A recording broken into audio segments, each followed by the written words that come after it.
Hello guys, welcome to the channel Random Gyan once again. Today we are going to discuss about a very crucial topic of our life, and that is buying our own car. It's the dream of every individual. हर एक का सपना होता है कि जब भी वो बड़ा होए तो वो खुद की गाड़ी खरीदे.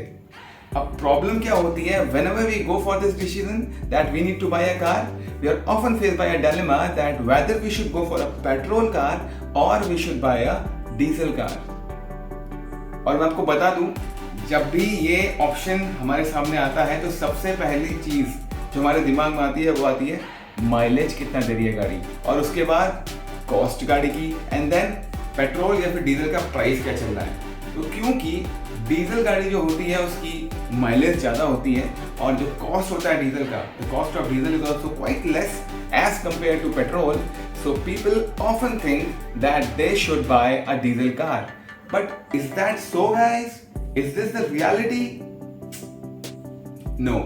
The story is totally different. There are many parameters, there are many specifications which you should consider while going for this major option of your life, whether you should buy a petrol car or you should buy a diesel car. तो ये जो calculation है, ये जो specifications हैं, अब इसके बारे में हम थोड़ा समझेंगे और देखेंगे एक्सेल शीट के थ्रू, कुछ कैलकुलेशंस के थ्रू कि आपको क्या ऑप्शन पे जाना चाहिए, क्या चीज़ें हैं जो आपको कंसिडर करनी चाहिए. So I would be using the example of Tata Nexon XE model, base model, जिसका एक्स शोरूम प्राइस अगर मैं पेट्रोल की बात करूं तो चल रहा है 7.59 लाख रुपीज़, एंड अगर डीजल की बात करें तो 8.59 लाख रुपीज़. तो अगर हम मोटा मोटा देखें तो इन दोनों के बीच का जो वेरिएंस है वो कितना है? 1 लाख रुपए. तो अगर आप डीजल गाड़ी खरीदते हो पेट्रोल की जगह तो आपको 1 लाख रुपए ज्यादा देने हैं. अब इसी में अगर आप देखोगे जो पेट्रोल का प्राइस चल रहा है वो चल रहा है अप्रोक्सीमेटली 96 के आसपास, और वहीं अगर हम डीजल का प्राइस देखें तो वो चल रहा है अभी 90 के आसपास अप्रोक्सीमेटली. तो हमें क्या कंसिडर करना है? हमें कंसिडर करना है गाड़ी का कॉस्ट, पेट्रोल का प्राइस, डीजल का प्राइस और गाड़ी माइलेज कितना दे रही है. तो डीजल की बात करें तो ये 21.5 के आसपास का आपको माइलेज देती है, और अगर पेट्रोल की बात करें तो ये हमें देती है 17 का माइलेज. तो अगर आप मोटा मोटा देखोगे दोस्तों, अगर आप let us suppose I buy a diesel car, मैंने डीजल गाड़ी खरीद ली. तो अब मैंने डीजल गाड़ी खरीद ली तो सबसे पहली चीज जो मेरे सामने आ रही है और साफ साफ मुझे दिख रही है वो दिख रही है कि मैंने 1 लाख रुपए ज्यादा दिए. अब मेरा मोटो ये रहेगा कि मैं 1 लाख रुपयों को कितनी जल्दी वसूल पाता हूँ, तभी मुझे फायदा है ना. अगर वसूल ही नहीं पा रहा हूँ तो फिर मैं क्यों ले रहा हूँ डीजल गाड़ी? तो मुझे पेट्रोल के लिए जाना चाहिए. तो लेट्स सी क्या क्या पैरामीटर्स हैं. सबसे पहली चीज, अगर आप डीजल गाड़ी ले रहे हो तो उसके प्रोज क्या है? प्रोज ये है कि माइलेज ज्यादा है और डीजल का कॉस्ट कम है. बट कॉन्स क्या है? जो इसकी मेंटेनेंस है वो कंपैरेटिवली पेट्रोल के मुकाबले ज्यादा लगती है. तो अगर हम देखेंगे साइड में टेबल में तो एवरेज कॉस्ट जो आ रही है सर्विसिंग की 1,500 रुपये ज़्यादा आती है डीजल की. तो अब देखो गाइस, सबसे पहली चीज़ जो मेन चीज़ है, जो अहम चीज़ है जिसके बारे में हम लोग सोचते नहीं हैं और हमें सोचना चाहिए, वो है कि हम गाड़ी चलाएंगे कितना.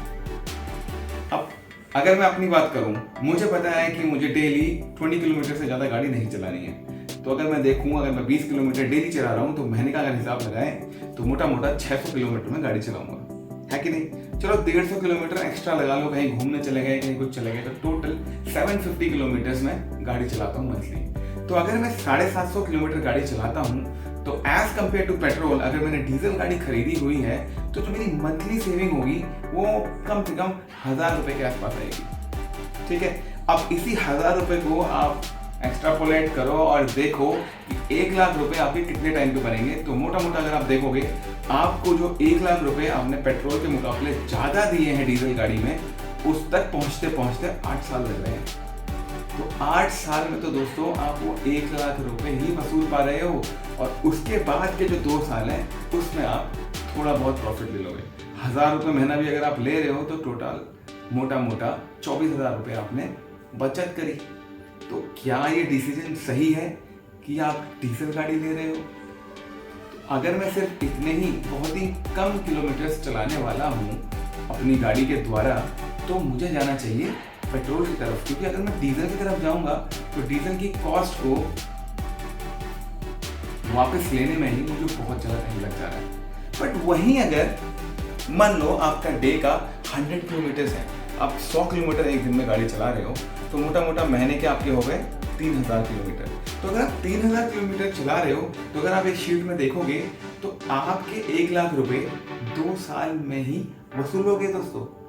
So you have already made up for those 1 lakh rupees which you paid extra when you buy a diesel vehicle. So in 2 years you managed to reach the benchmark of petrol vehicle. Now you have 8 more years, and in 2 years if you were able to bridge the gap of 1 lakh rupees, so in 8 years you will be saving 4 lakh rupees. तो वहीं अगर आपने petrol गाड़ी ली होती है और आप 3000 kilometre चला रहे हो हर महीने, तो आपको कितना लॉस हो जाता?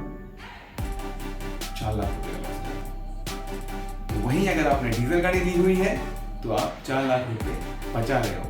तो टोटालिटी में अगर देखें दोस्तों, तो जो मेजर इंपॉर्टेंट चीज है जिसके बारे में आपको ध्यान रखना है वो है कि आप गाड़ी चलाओगे कितना। ठीक है, माइलेज देखो, ठीक है, प्राइसेस भी देखो, बट ये भी देखो कि आप उस गाड़ी को यूज़ कितना करने वाले हो। क्योंकि अगर आप पेट्रोल से डीजल की तरफ जाते हो तो आप बहुत ज़्यादा पे करते हो एज कम्पेयर टू पेट्रोल। यहाँ तो 1 लाख का डिफरेंस दिख रहा है, बट जैसे जैसे आप वेरिएंट्स के ऊपर जाओगे तो ये जो ब्रिज है वो और बड़ा हो जाएगा। तो तभी जाओ उस ऑप्शन की तरफ जब आप उस गाड़ी को ज़्यादा चलाने वाले हो।